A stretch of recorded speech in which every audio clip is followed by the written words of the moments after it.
To say I'm anything but inconsistent would be quite the accurate summation, for I do not make constant videos, nor am I able to record my things. But in today's little video, we are going to gladly, and by that I mean I'm gladly going to go through my artwork right now and show all of you the process of making a comic book and how much something can change within just 5 minutes of watching somebody else draw. And with that said, let us begin with Smile Love, the continuation that was scrapped in favor of the newer pages I was recently able to adapt. Now, in the first page, as we can see here, we have a 4x4 panel structure, where there are approximately 4, 18, 12, 16 boxes in each page. Sometimes there could be a little bit more or less, and this was drawn when I could not draw straight. And I recently saw something that actually inspired me to draw in a new updated style. So as you can see here, the story is pretty straightforward. Give you a moment to pause and read it, and maybe I'll come back to this later. But, okay, you got that done? Alright, let's move forward. Now, as you can see here, the story is, it's kind of bad.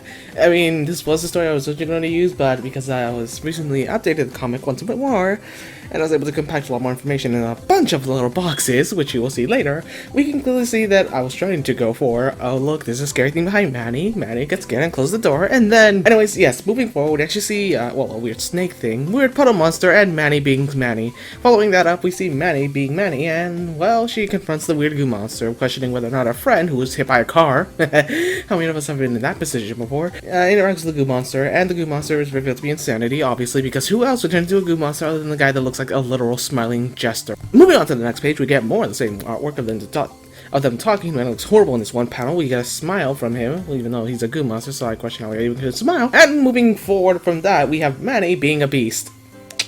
She is the horror tagger after all. And maybe the next episode will have the one-page one-shot I have of Rookie, starting off that adventure. Anyways, going forward, we have, well, the little discussion back and forth when I'm trying to build drama and suspense for the character that's on the cover of the series. And,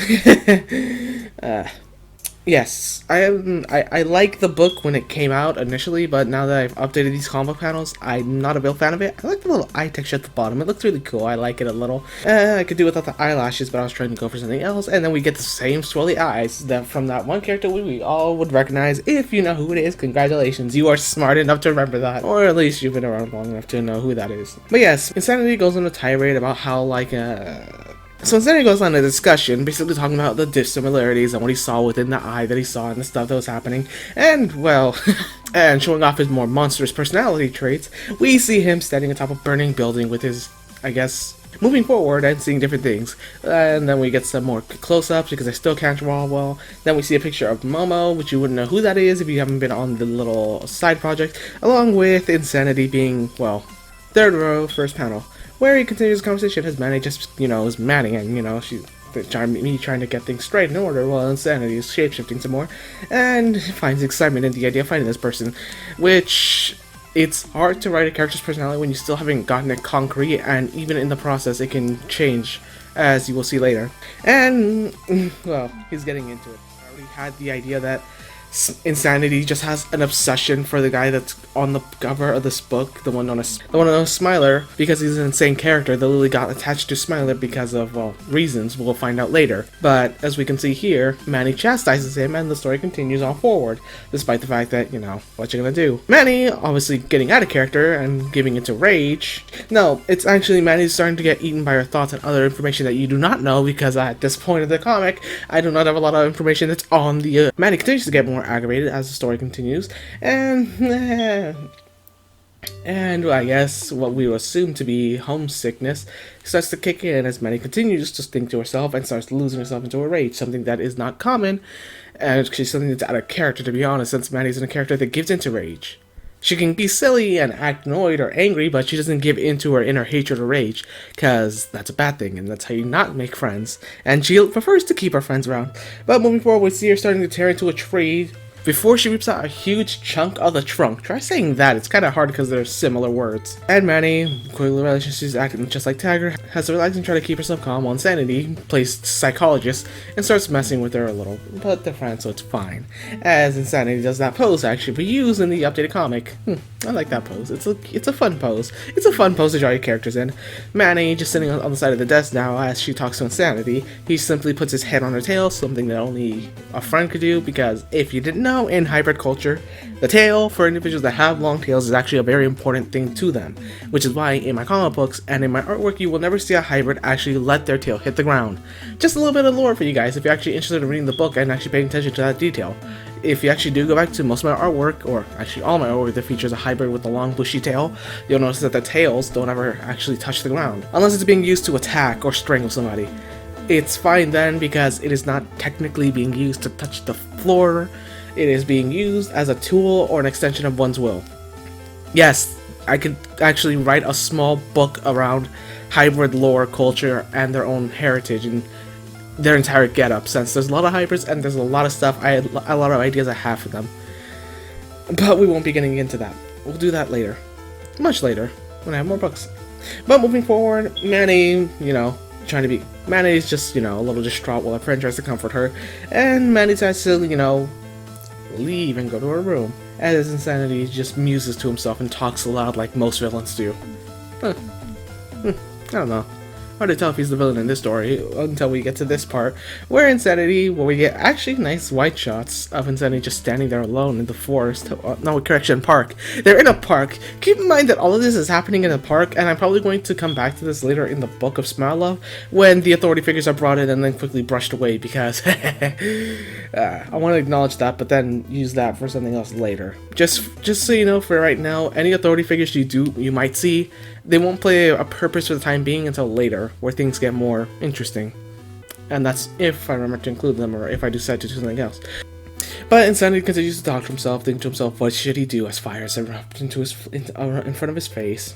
And he begins to compare the individual he sensed, or the soul of the person he saw, with the individual known as Rage, which doesn't really bode well, since Rage is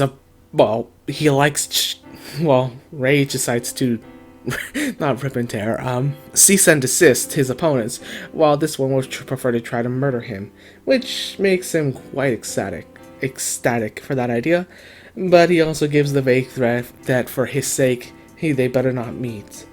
Which is just, it's arrogance on Insanity's part, and yes, that is actually something he does display often due to his abilities, since, well, you're gonna see it later, because I shouldn't reveal too much. But yes, he can be arrogant at times, and boast his own power as if the individual he fights isn't up to par, if that is the case. If not, we'll get a different side to him. Now, this is actually the first instance I have that I can show you where the comic book art style actually changed. Starting off with the new book, Rookies. What happens when Tiger, Kit, Pepsi, and Penny, all of the IRL people that have helped me out on the channel, actually appear in a comic book. Manny is my female avatar for the YouTube series, which is why you see her here most often, and in my artwork, because she doesn't really play a main part in the TMP Begins series, since TMP is mainly going to build up that stuff, while Manny appears in other side books and other things, since she doesn't affect the story too much in those stuff, and that's in that stuff, since she can play a more comedic and leadership role. But as we can see here, we see the four, we see the four. Manny's obviously the female taking the main stage because that's what she's always doing. She's always in the forefront. Pepsi's right behind her because Pepsi, if you didn't know, is always hanging around. Well, when he's not lagging or his phone isn't telling him. But Pepsi's the individual usually around me the most. Kit's right there in the center, but it's also smaller. Moving forward, we actually have little character intros where we get Pepsi the cute one, Manny the whore, Penny the brains, and Kit, who meows for the audience. If anyone's curious why he's saying that, it's just because I think it's supposed to be sassy. I think that's the intention I was going for. And then Manny, because this is actually a thing I have on my other works, on my Google Docs stories. Manny tends to have a hatred for the narrator, blatantly trying to pick a fight with him. And the narrator actually does have a physical form, and he will make a physical appearance in this book, I hope. I hope we get to see the narrator that's been chasing her throughout the entire books I've written. But yeah, we move forward, and Manny begins to do her thing where, well, she starts engaging her abilities and tries to go after the narrator.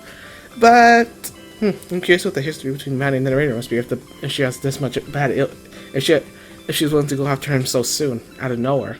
But yes, we get a cute little interaction where Pepsi in the back. Actually, this is another thing. The way I draw the characters now is a lot more energetic and distinct compared to how I used to do it before, where we get a lot more wide shots, close-ups, and other stuff, where, as you can see a few pages before, we wouldn't get this many panels one shot. I guess I just needed the motivation to draw more. But yes, we continue our little conversation piece with Manny and Pepsi and a little joke where Manny can handle that. And then we get, well, what I like doing, which is mixing horror with comedy and the whole thing, where I think horror can be both beautiful and horrific. If you want an example, stick to the end of the video to see some artwork that depicts horror and some other cute artwork. But yeah, what we get here is a joke where Manny engages her sense of horror ability, but Pepsi, being who he is, isn't afraid because Pepsi's her friend and whatnot. And this is just like a little nod to the relationship of how it's back and forth. Well, not really back and forth, but more so. Pepsi can take it, and Manny just keeps poking him. We even get a character role from Rage, one of the most common characters, because if anyone's seen the artwork, like I said, on my accounts, then you would recognize Rage as a common character that also reappears a lot, because he's one of the main pillars that keeps that guy straight. But yeah, we get Rage, we get the whole shocker that it is, in fact, Rage, and this character commands respect, or fear, if somebody's willing to scream his name, since that's how fiction works. And then we get his little character card, Rage, Guardian Tagger, or the Guardian Tagger. Then a little writer's note, which just like, I wrote something cute there. So, why did I go on that little tangent, that little side discussion? Yeah, tangent's more like it. Anyways, so why did I go on that? Well, it's because, one, I like talking, and two, I think it's interesting, and, well, to move forward, well, actually, now we get a comparison sheet where we can actually bring up this panel, and automatically you can see here the differences between the two, how the initial panel on the top is bigger, we get, like, a split in the middle, we get better poses because skeletons, and then we get a more detailed explosion and background damage, and I love it. I love the way the new panel came out. We even get to see Manny basically on the floor because she just jumped up to slam the door down in front of our little wolf voice face. And yeah, we even get the background I had to draw from the previous version that was finished. And details might not be completely aligned because consistency. But we actually get to see more motion and more stuff. And more background, because that was something I wasn't doing enough. So yeah, we get to see, Manny react. Remember that Sandy's been hurt, or more accurately, he's been run over, seeing a wide shot of the city once more, seeing that Manny's approaching via the flame and the smokes, and then we get to see straight down below through a bird's eye view and Manny's reaction up in the corner, where she's shocked, she jumps down, she lands, and then she cries out and she asks aloud whether or not he's okay. But yeah, we get Insanity doing his little death is not, what does he say? Death is not pain. And there's a little interaction where Manny's just thinking to herself, we get that, and by that I mean we continue to see him being a little, well, I guess you could say edgy, because it literally says the line, I am pain, but And then we see Manny's reaction. We continue Manny's reaction. She begins to engage her ability.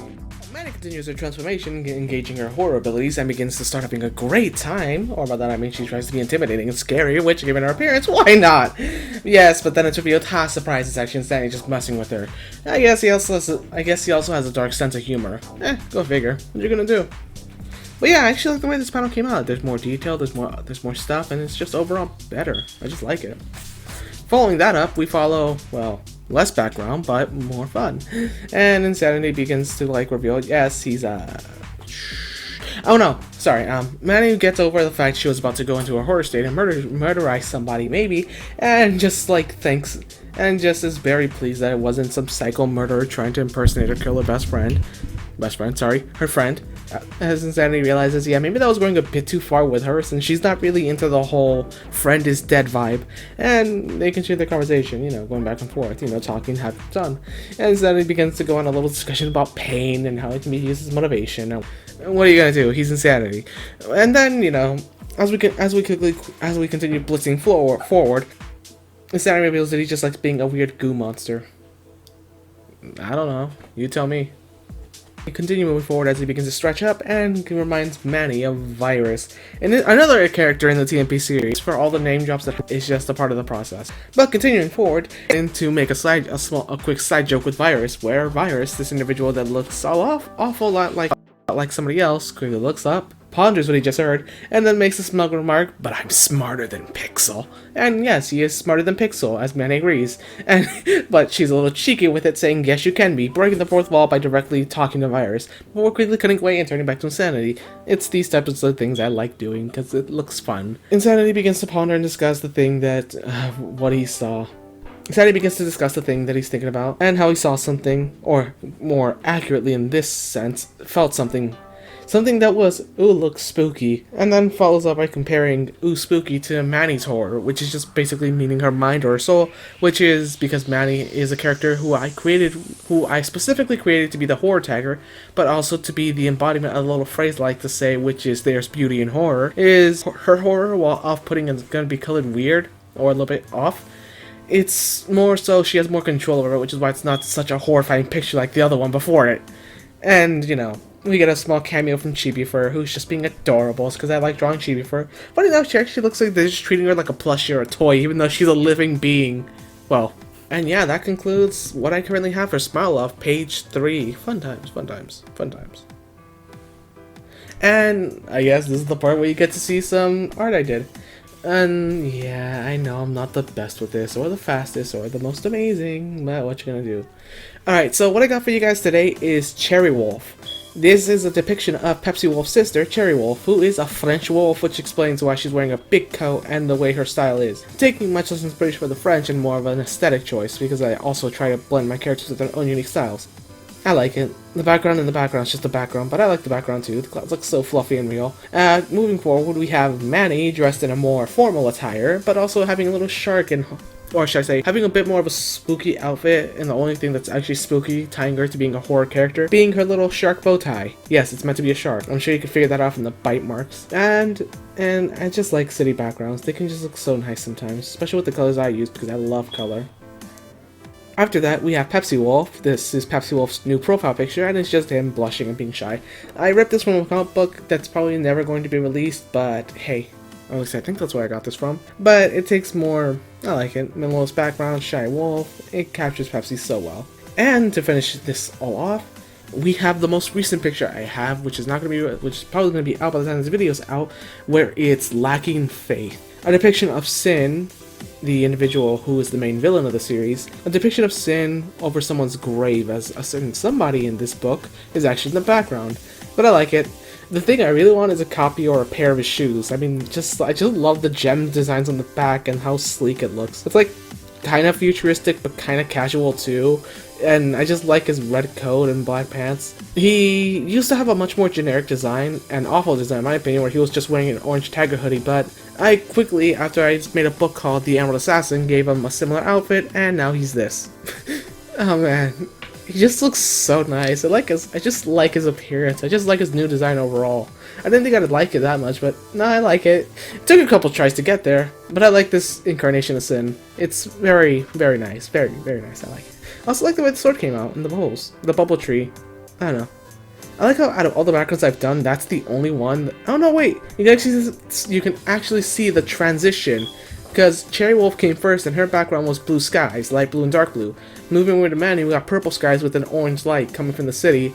Then moving over to Sin, we got more of that Evo type world, where it's a combination of dark blues, purples, and pinks, something I honestly can promise you I did not do on purpose. I kind of just ended up coloring it that way. I think the background's actually made up of light purple, blue, and dark blue.